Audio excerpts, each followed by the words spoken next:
Hi and welcome back to my channel. Today I want to use more of my handmade embellishments that I shared last Saturday, and this time I am creating the background matching the embellishments. In my Wednesday video I made a background and then had a look which embellishment would fit, and this time I want to make two artist trading cards using those little clusters with the butterflies you've just seen.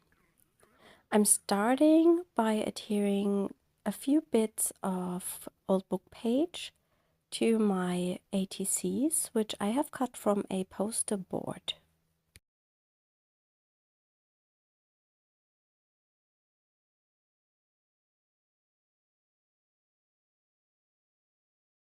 I'm using just a glue stick to adhere the papers, and I'm going to cover the cards with a layer of clear gesso later to protect the background and to prime the paper.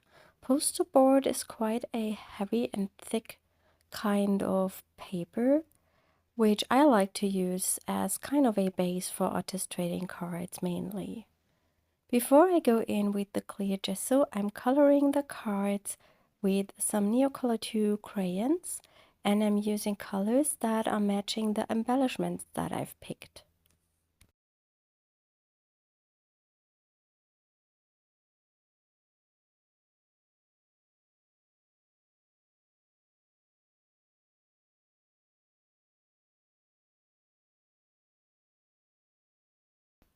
I'm now going to cover the cards with a clear gesso using a brush so I can move around the Neocolor pigments on my background.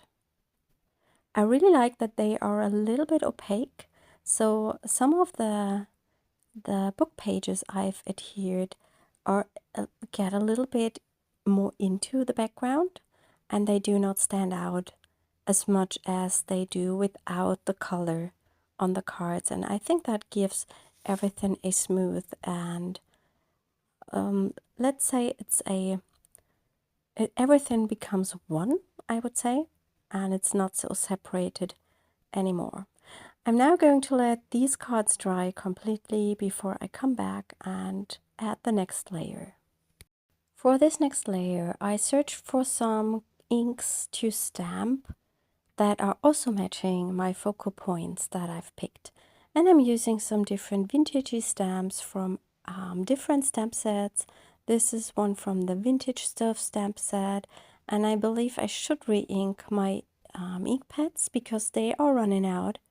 But I think as this is just for the background, that kind of vintagey, not perfect look is just fine. But I have to record that I need to re-ink that teal blue ink pad. I'm now going in with the cactus green from StazOn, and I'm using a number stamp from our Mix It Up number 6 stamp set. You will find all the stamp sets linked up in the video description, and I also try to link up all the products I am using. If you like this video, it would be really nice if you give it a thumbs up and leave me a comment.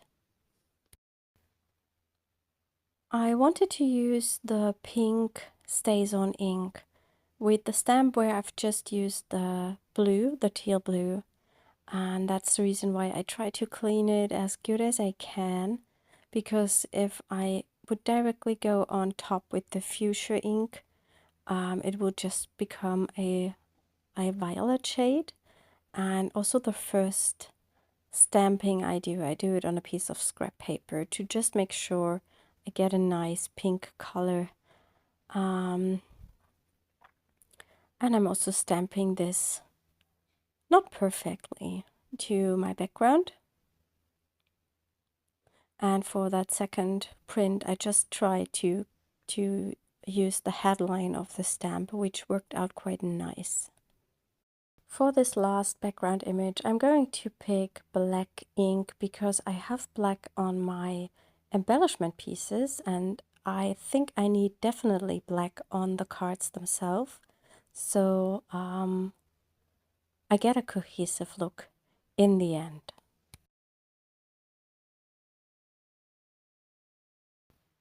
I still think that the backgrounds are not finished. I think they are too, yeah, they are too straight and not the texture is not melted into the background, I would say. So I decided to use my Distress Oxide spray inks to bring in more color.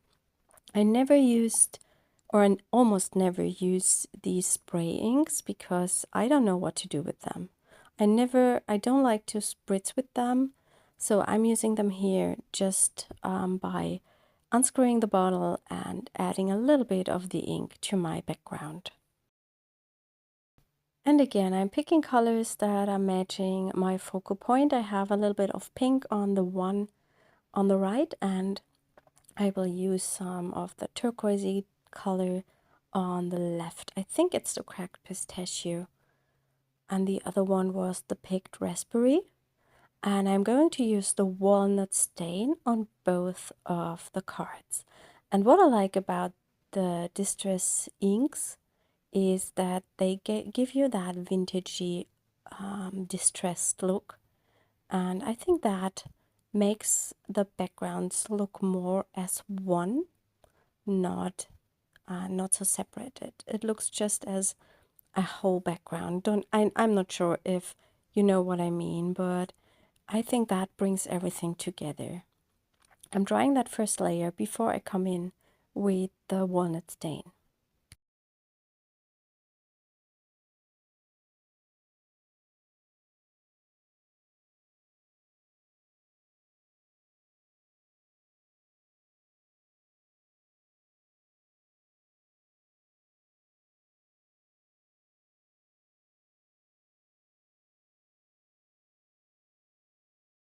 I'm using a bit water together to get that oxide effect, and I'm also splattering in some water droplets, and then I let the background dry.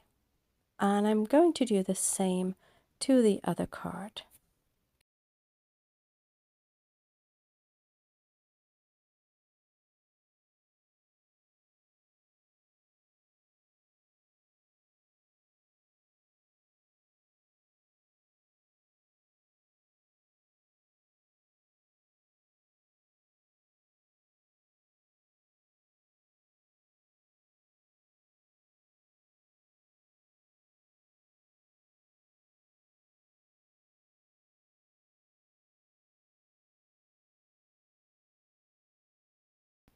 I'm going to let these air dry and then come back to finish them up. And here you can see that oxidized effect that the Oxide inks created. And I wanted to give the cards kind of a black frame. And I'm using a water-soluble pencil for that.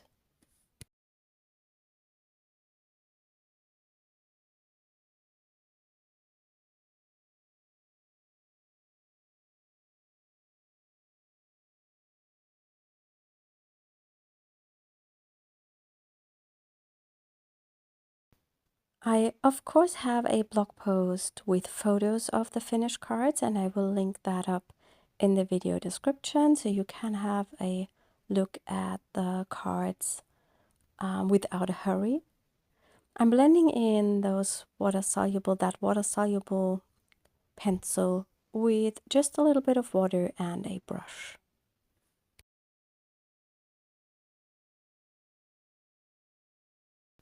One more thing I want to mention, maybe you are not subscribed to our shop newsletter.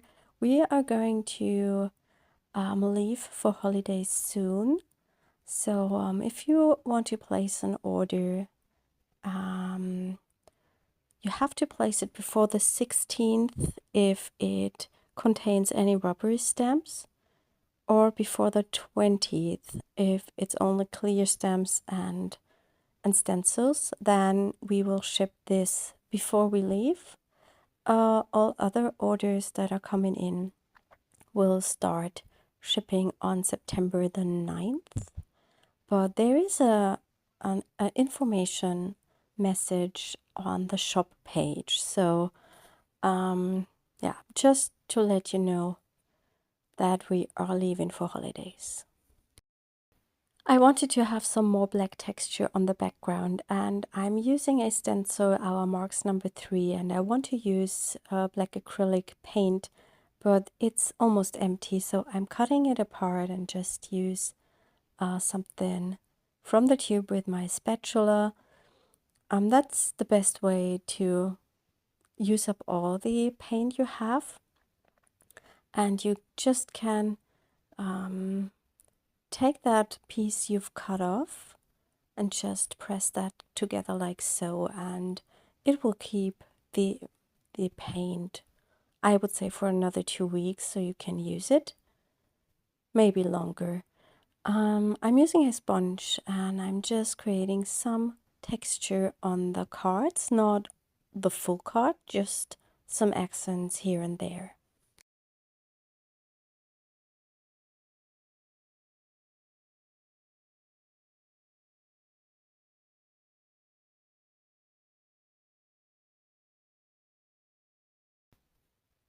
Something else I'm missing are some highlights on these cards, and I think they need some white splatters because there is also some white on the embellishments.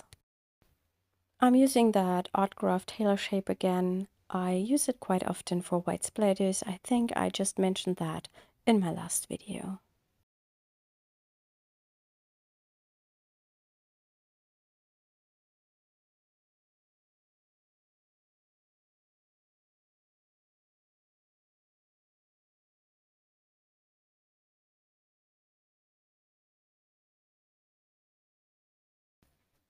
Once my splatters are dry, I'm going to adhere the embellishment pieces, and I will also add a sentiment to each of them. And I have to wait until the background is dry, so I will not do this in front of the camera, but I will now share some photos with you so you can see how they turned out. And as I said, you will find photos of them over on our blog as well. I hope you enjoyed today's video, and I wish you a lovely weekend. Bye!